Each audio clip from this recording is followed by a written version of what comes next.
Hello YouTube, this is Wyoming's Alcoholic. I decided to do another review video today. I have had this unit for over a season.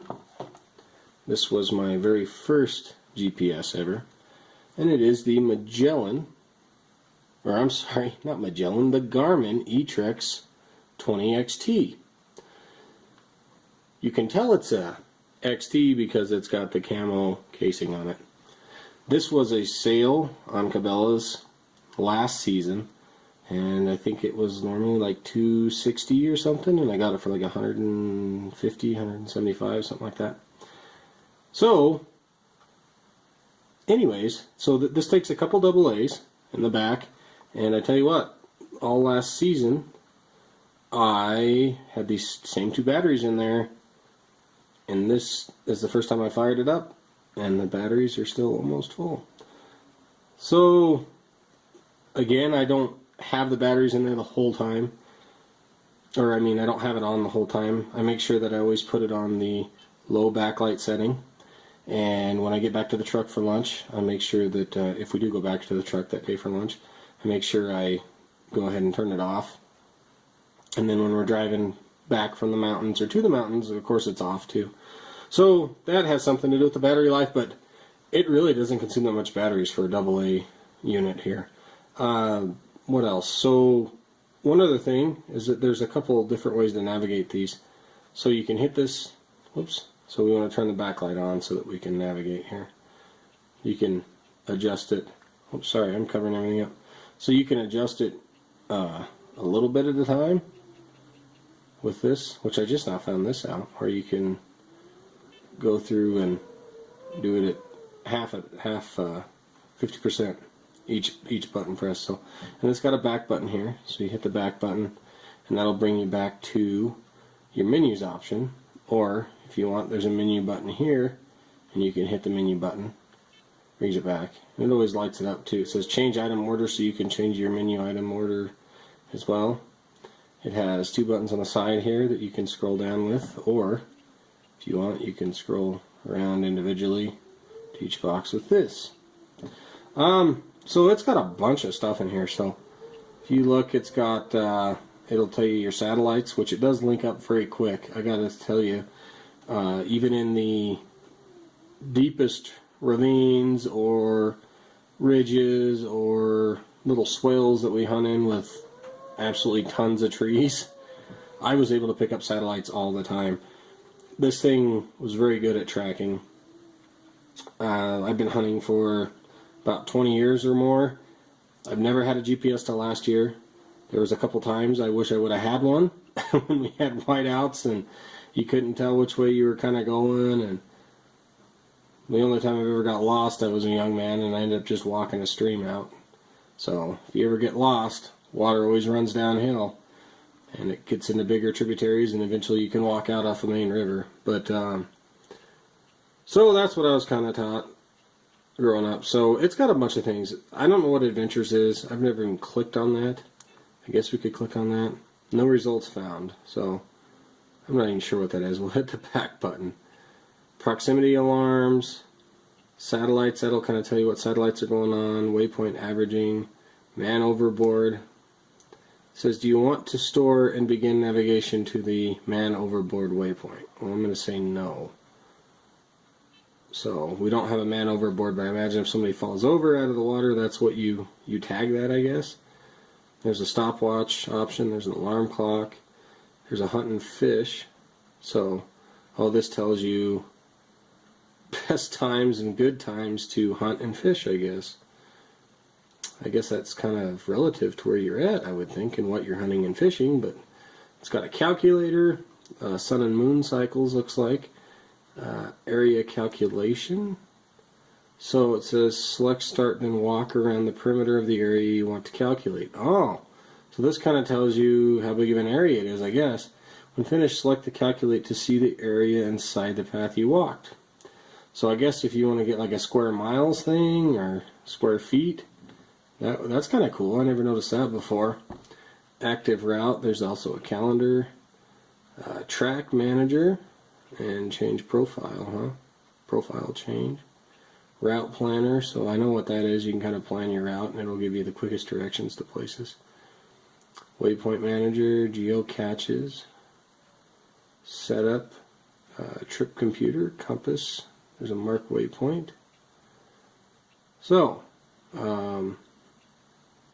yeah, you can go to the where to here, and this will bring up this menu: tracks, photos, cities, shopping, fuel services, food and drink, lodging, attractions, recreation, transportation, hospitals, community, auto services, geographic points, tides, and others. So there's a lot of functions in here that don't just pertain to hunting. Tides maybe affect where you hunt. I don't know. I'm in Wyoming, as you can tell, so I don't know about that. But it's got a compass, which is pretty handy. So sometimes when I'm walking, I use this, and every now and again I'll just take it in my pocket and glance at it. There's a couple different things too. So if you want to look, I've got a map here, and that kind of says the names of the people that own this house. So, well, actually, this is my house. It's got my name on this house. It's got my neighbor's name on his house, and it's got my neighbor's name on his house. That is not the standard map that comes with this, because I got the X maps on here for hunting. So the only difference is that would normally just tell you the name of the street. It would probably tell you, without the X maps, it'd probably tell you that it's just a residential area. In the mountains, it also tells you private land, or it'll tell you national forest or BLM, but it's not going to tell you who owns the private land, and it's not going to break it up nearly as nice. That X maps is an awesome thing, I got to be honest with you. It gives you landowners' names and everything. So if you know you have permission to hunt on a certain piece of private land and you're not sure where his stuff ends and the other person's begins, it's really good to have this. So anyways, X maps is a great addition to this. So if we go to Waypoint Manager, so we're going to look on here, and I've got a couple waypoints marked. They're all 24, 25, 35, 36 miles away, and that's because I hunt about 35 miles that way. So you can tell there's one marked blood. So my niece nailed a bull, and unfortunately we were never able to find it. But it gives you can see there's a couple flags on there, and those are waypoints. And so every time we were finding blood, I was marking a waypoint. And this is actually just the area I walked, not the 7 other people that were with us trying to find this bull. Unfortunately, we never did find him, so that was kind of a tough one for my niece. She was not happy. I never want to do that. Dodge, so my parents drive at Dodge. I rode up on them that day, apparently. These top ones may be my truck. And cow elk. That's the cow elk I shot last year. But yeah, you can bring up these waypoints. And if you go to go, right there, it's going to automatically tell you which direction to go and how far. But the map will show you the map. See, that's the waypoint. And if I hit go, it should calculate, and it may not because I'm inside and the satellites may not be able to see it, but it should calculate the distance, and it'll bring this little arrow up. Yeah, I mean, if you hit, so we were on map, so if you hit back, and then if we go over to go, okay, right now it's showing my house, and it's giving me a direction to walk. Now there is another way. I don't remember how to do it here. So yeah, if we go, so if you go back here and you go to compass, yep, so there we go. That's what I was wanting to show you guys. So the compass is going to point to your waypoint, and it's going to give you a distance, and it's going to give you your speed, and it's going to give you that arrow. So if you want to go to compass mode when you're on a waypoint, you can follow that, and it's a lot easier than trying to follow the maps, which basically just has a bunch of lines on it and your position. Ultimately, at the edge of the map, it does show you the arrow that you're going to. So you can, I guess you can just walk in the general way, but that compass I found is, like when we went back in to get my elk, that was the easiest way to follow, to be honest with you. I kind of like that feature in that aspect. I also like, this is pretty handy too, because when you have this waypoint marked, you can drive the roads and basically find the closest road to the elk. You may not have walked out that way, and that may not be the way you walked in originally, but that'll at least get you closest to the truck, so it's the shortest drag or pack out that there would be. So yeah, so I can mark my waypoint, and it gives you the location, and it gives you you can name it, so, but it'll give you location too. So I guess I gave you my position there, but I'm not too worried about it. Like I said, there's a compass, so yeah, so if we go to the compass, we still have that waypoint marked. So then we can go back to Waypoint Manager if we want to get rid of that. Or, no, I guess we can do that too. That way we could just delete it, but if we want, go to where to, and then we can go down to, say, currently navigating to cow elk, and we just do stop navigation, and then you're back to this again. So yeah, that's pretty much most like I said, there's a lot of different things in this. Compass, trip computer, geocaches, you can put photos on here, route planner. I went through all this already with you, but there's a lot of stuff on here, and it's a fairly inexpensive unit. Like I said, it's got a nice feel to it.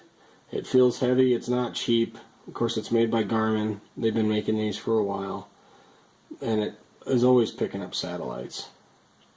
Right now it's got inside my house, I have that many satellites picked up, and it gives you the strengths on them all and everything. But yeah, great unit, and for being inside my house, sure picks up quite a bit. So again, like I said, it has that proximity alarm.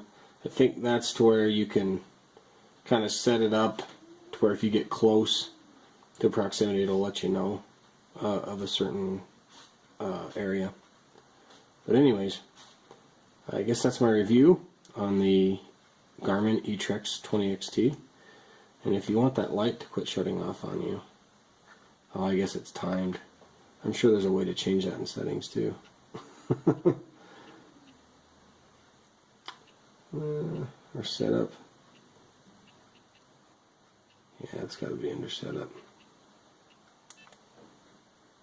Yeah, system, you can do display. Yeah, so backlight timer right there is 15 seconds. You can change that to 30 seconds, a minute, or 2 minutes.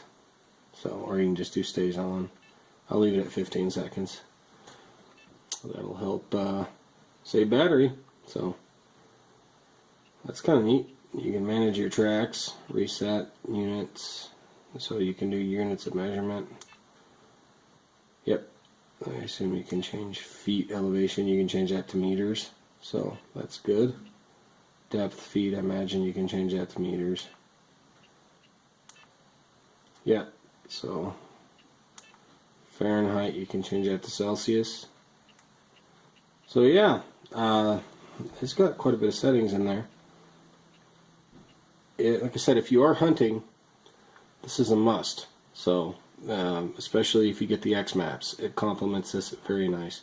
So anyways, with that, this is my review of the etrex 20XT by Garmin, and this is Wyoming's Alcoholic telling you to stay classy, Wyoming, and I hope you guys have a good day. Like and subscribe if you don't mind.